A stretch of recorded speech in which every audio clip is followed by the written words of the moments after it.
आप लोगों का स्वागत है अपने YouTube चैनल टीम नोट्स पर। आज हिंदी का आपका तीसरा टॉपिक है शब्द। सबसे पहले क्वेश्चन आता है कि शब्द कहते किससे हैं। तो आप लोगों को याद रखना है, दो या दो से अधिक वर्णों के मेल को शब्द कहते हैं। दो या दो से अधिक वर्णों के मेल को शब्द कहते हैं। और शब्द जब दो से अधिक मिल जाए तो पद बनता है। पदों का समूह आप पैराग्राफ बोल सकते हो उसको। तो आपका पहला पॉइंट आता है कि शब्द किसे कहते हैं। तो आपका आ गया दो या दो से अधिक वर्ण। अधिक वर्णों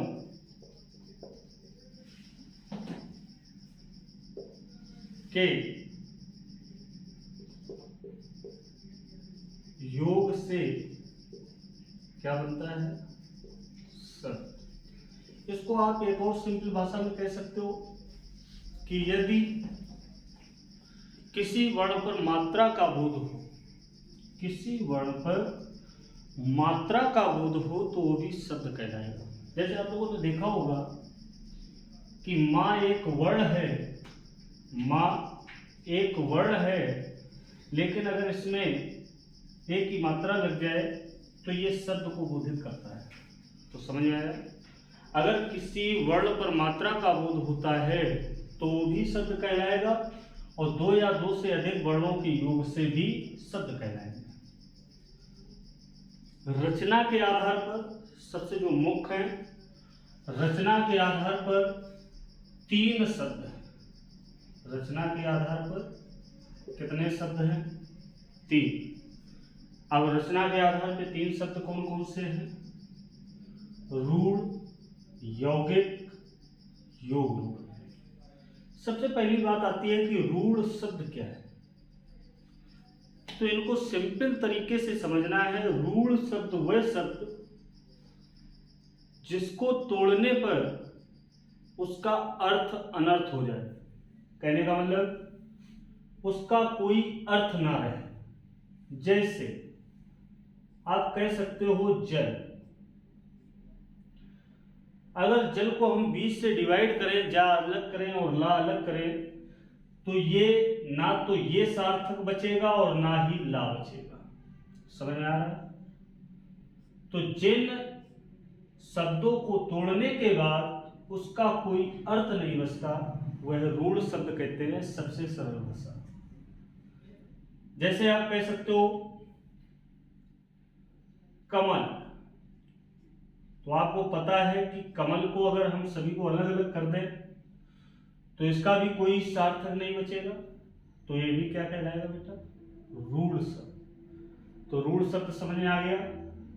जिन शब्दों को डिवाइड करने पर उसका कोई अर्थ ना बचे वो रूढ़ शब्द कहलाएंगे। इसके बाद में आता है यौगिक। यौगिक शब्द वे शब्द होते हैं जो दो शब्दों से मिलकर बने होते हैं, लेकिन अगर इसको अलग कर दिया जाए तो दोनों के अर्थ बने रहते हैं। तो यौगिक में जैसे आता है आपका विद्यालय। क्या आता है बेटा? विद्यालय। तो आपको पता है कि इसका जब विच्छेद किया जाता है तो दोनों ही सार्थक बने रहते हैं। विद्या, धन, आलय। तो दोनों ही बेटा क्या है? सार्थक है। इसके अलावा आप देख सकते हो राष्ट्रपति। जैसे आपका राष्ट्रपति शब्द दिया है तो इसको भी अगर अलग अलग लिखोगे तो दोनों ही सार्थक रहेंगे। राष्ट्र भी और पति भी, दोनों ही शब्द सार्थक रहेंगे। राष्ट्र भी और पति भी। बात समझ में आ गई? तो कहने का मतलब यौगिक शब्द वो शब्द होंगे जिसको 20 से डिवाइड किया जाए तो दोनों के ही अर्थ सार्थक बने हैं। इसके बाद में योग रूढ़ शब्द।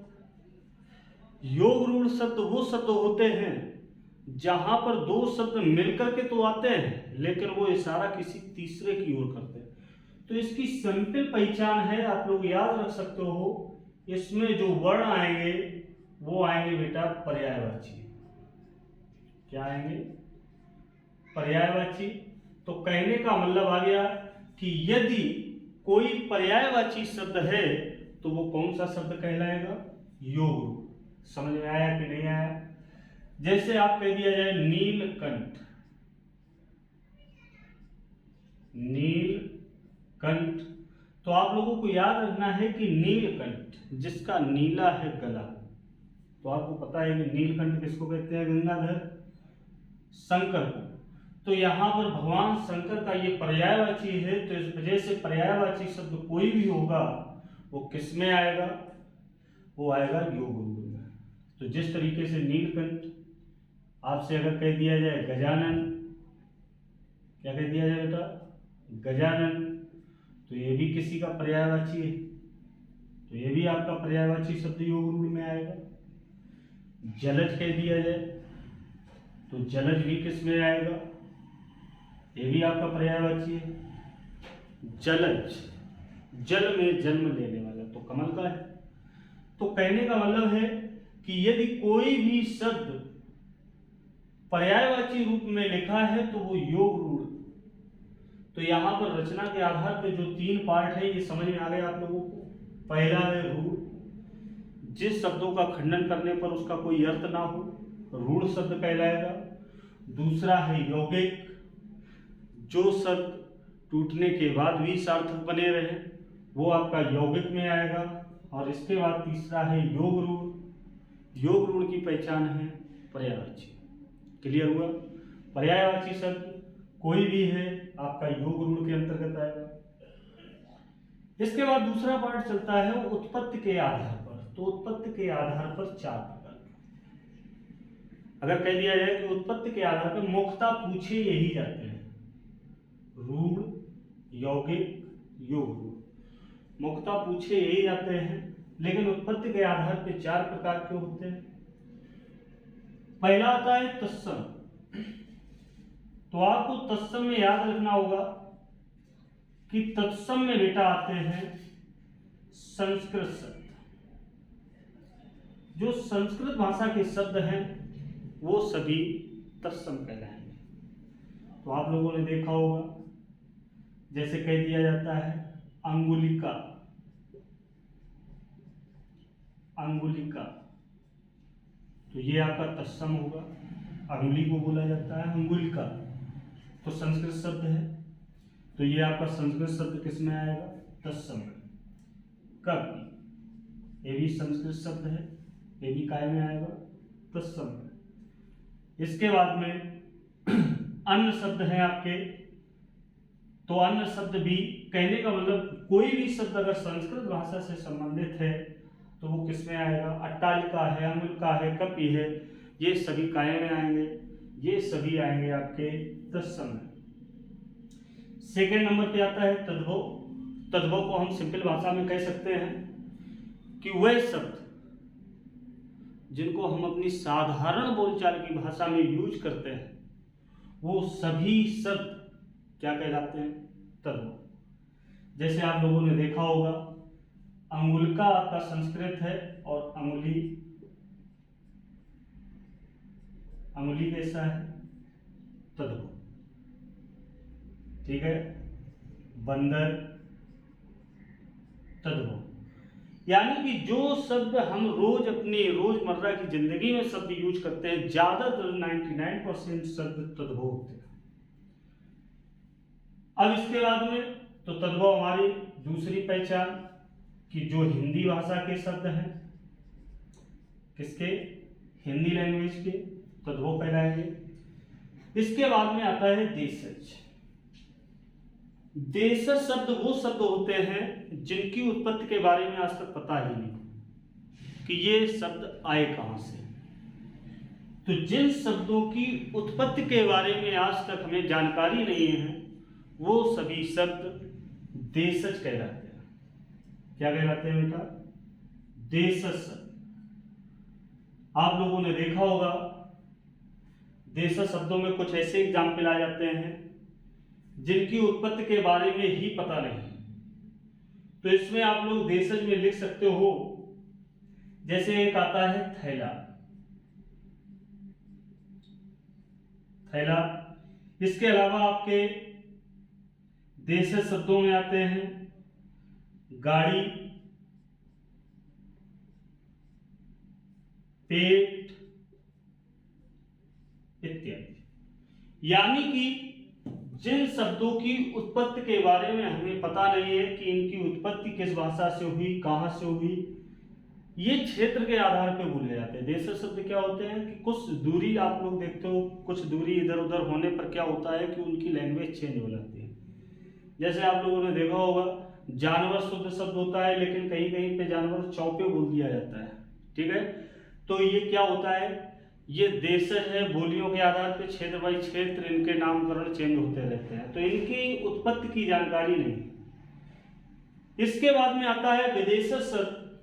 तो विदेशज में जो शब्द विदेशी भाषा के हैं, जो शब्द विदेशी भाषा से रिलेटिव हैं, आप लोगों का जब लाइव क्लास होगी तब आप लोगों को इसके एग्जाम्पल दिए जाएंगे, जिसमें आप लोग इसी एक कंडीशन से आप लोग पहचान करेंगे। विदेशज का मतलब जो शब्द कैसे हो, विदेशी भाषा से। तो आप लोगों ने देखा होगा एक बम शब्द आता है,